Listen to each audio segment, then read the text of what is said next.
What is up, people of YouTube? I'm your host Vernon. This is Government Wash. Let's fish that.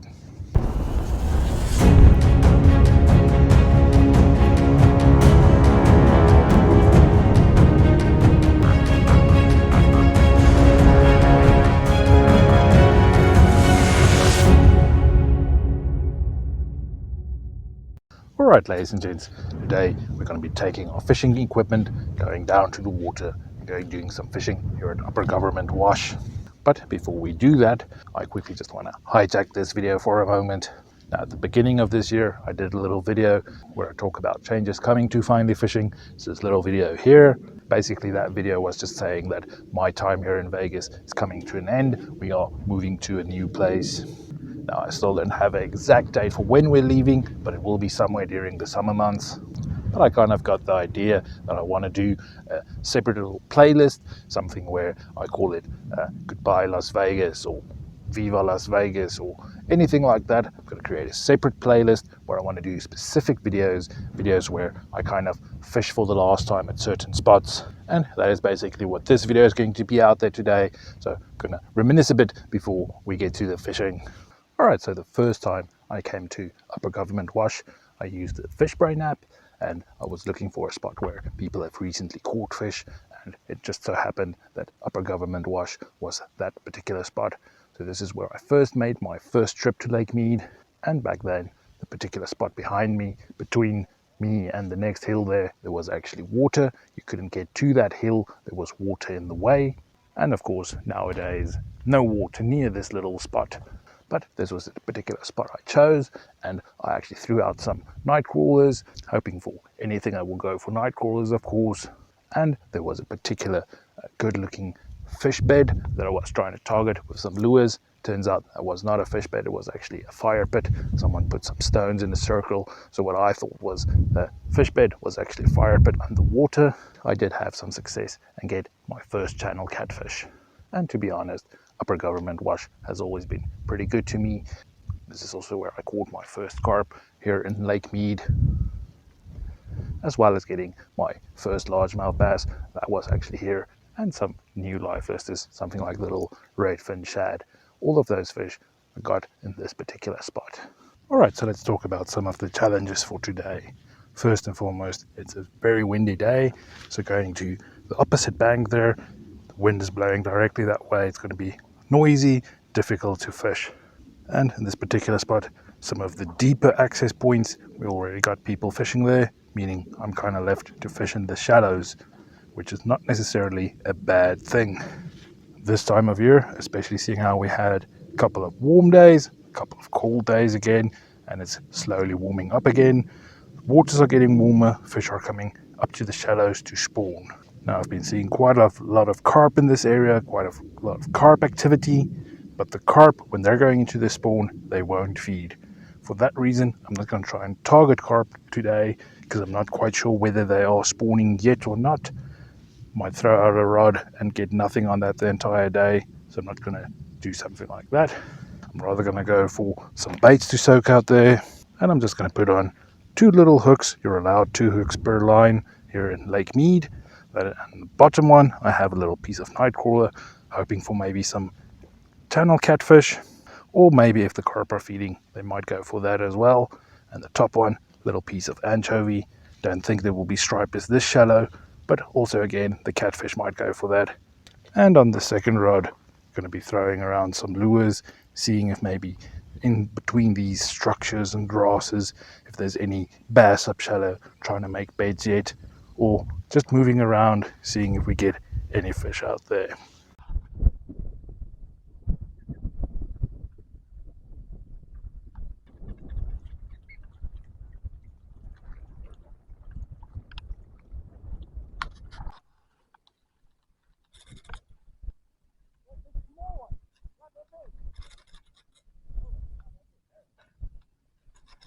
Alright guys, I want to point out that I've been throwing around robo worm, but I got that on a weedless setup. I think this is very important in this particular spot. We have lots of submerged vegetation and trees. You You have to understand that this particular spot, a couple weeks back, there wasn't any water here. There was no water near that boat. So the water has risen a bit, and I'm thinking that maybe fish will be up in between these trees looking for some food. But at the moment, I'm seeing a lot of activity, but it's mostly carp and gizzard shad. Now with the gizzard shad, you can only snag them. They won't go for any baits. But when it comes to the carp, when they're jumping this much, going completely out of the water, that is the way the males mark their territory, by this jumping action. That tells me that these carp are more into a spawning mode than a feeding mode. When they're into the spawn, they're not going to eat as much, and it's quite difficult to catch them during the spawn. And we've been having this rod out there now for an hour and a half, no interest. Been seeing a lot of fish around it, but we're not getting any hits on it. So I'm thinking that the carp that are up shallow, they're not feeding. So I can stay out here for many hours and hope for some random fish to grab my hooks and stuff, or I can maybe move around, look for some deeper water, see if we can find some different fish. I don't think the bass are up this shallow yet. Haven't had any bass follow or hit my little lure. So maybe we need to go and find some deeper waters.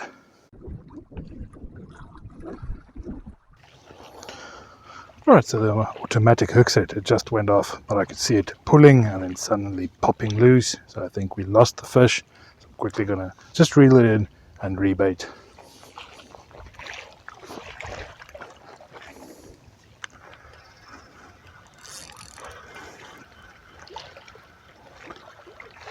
This was actually the first hit we got for today. It looks like it was our little anchovy. Something went for the anchovy. So I'm going to rebait, cast it back out there. I don't know if this camera can pick it up. There's a little bit of a brown spot right here. This is actually a sandbank. This entire area on this side is rather shallow. Not even 3 feet or so. So this is a sandbank. I'm just fishing off of the sandbank, thinking that any new water rushing in, that may be where we'll find some channel catfish. But that's a good sign. I'm going to rebait, get it back out there. Alright, so once again, I'm not sure whether this camera can pick it up, but right here in the water, we have a couple of dust plumes. You can see in the water, there's a lot of dust being kicked up. Now, yes, a lot of that is the wind blowing in some dust and stuff from the opposite bank, but this particular dust I'm seeing right here, that's actually carp busy spawning. So this just kind of shows me that even if I had my carp set up out here with some corn, I might not even get some carp the way they are kicking up the dust everywhere. I think they're busy spawning at the moment, so they won't be interested in any baits. So even though they are in the area, when they're in their spawn, they're not focused on food, they're focused on the spawn. After the spawn, however, they will be feeding like crazy. Just had one carp jump there. But after the spawn, they'll be feeding like crazy, so then it's a good time to try and catch them. But during the spawn, if you're not snagging them, they're probably not even looking at your baits. Alright, so hook setter went off again. But this time we have something on there.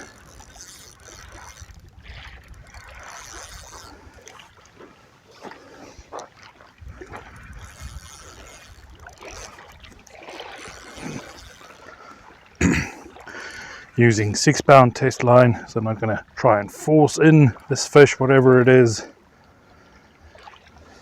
We have no idea what it is, or whether it went for the anchovies or the little night crawler.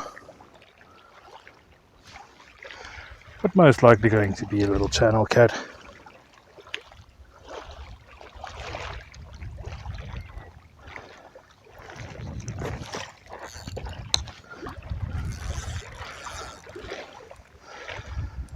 Feeling the head shakes, and there we are, channel cat.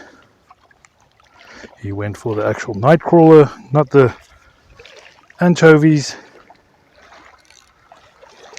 Now this is kind of similar to the first one I caught here at Government Wash. This one is a bit smaller, however, but same thing. Caught it on the little night crawlers. Just quickly want to get a net. I don't really trust that this line is going to hold the weight of that fish, even though he's not that big. And there we go. Fish landed. Lovely little golden fat channel catfish. Quickly get the hook out and have a look at him.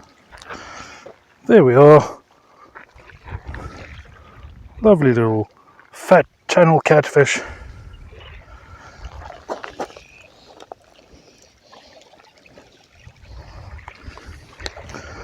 Good, decent fat belly on this tiny little golden channel catfish. Want to get him back to the water. Always be careful when handling catfish. Best to use gloves and stuff. If you get spined, they do have poison. Can be bad for you. But I have a decent grip on him. Let's get him back to the water though.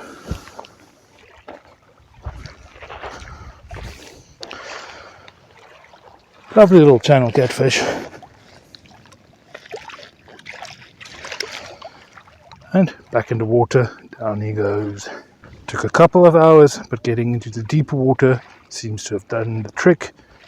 We have the carp and shad up shallow. Carp and big gizzard shad up shallow, whereas these little catfish seem to be in deeper, and the other fish seem to be in way deeper.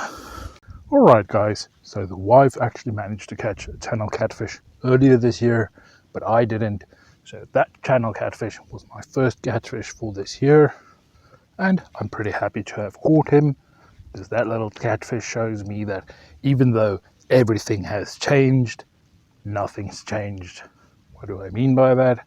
4 years ago, caught some channel catfish out here using night crawlers, and today caught a channel catfish using night crawlers. Now yes, these spots may change as time goes on, but the fish are still around. And as long as there's water coming from the Las Vegas Creek to Lake Mead, this will be a place where you can find fish. Now, of course, I do hope that the waters will rise again. Maybe someday you will even be able to fish at Gypsum Wash again. And it will be pretty cool to see Lake Mead full again. But as it is at the moment, with the waters going down, you maybe have to hike to get into a good spot. The thing is, it's quite easy to find a spot with lots of fish jumping. You might think you're in the perfect fishing spot, but if it's gizzard shad and carp jumping near their spawn seasons, then you might be in a pretty bad spot, and you maybe need to find some deeper water to find some different fish. And that is the important thing. You need to be thinking about what are the fish doing, what fish can you target, what time of the year. Alright guys, but that's going to be it for this video. Thanks for joining me down memory lane. Please do give me a little thumbs up for catching some fish. Feel free to ask any questions down below in the comments, and if you haven't yet, consider hitting the subscribe button, joining my community. Alright guys, but thanks for watching, and like always, I'll see you next time.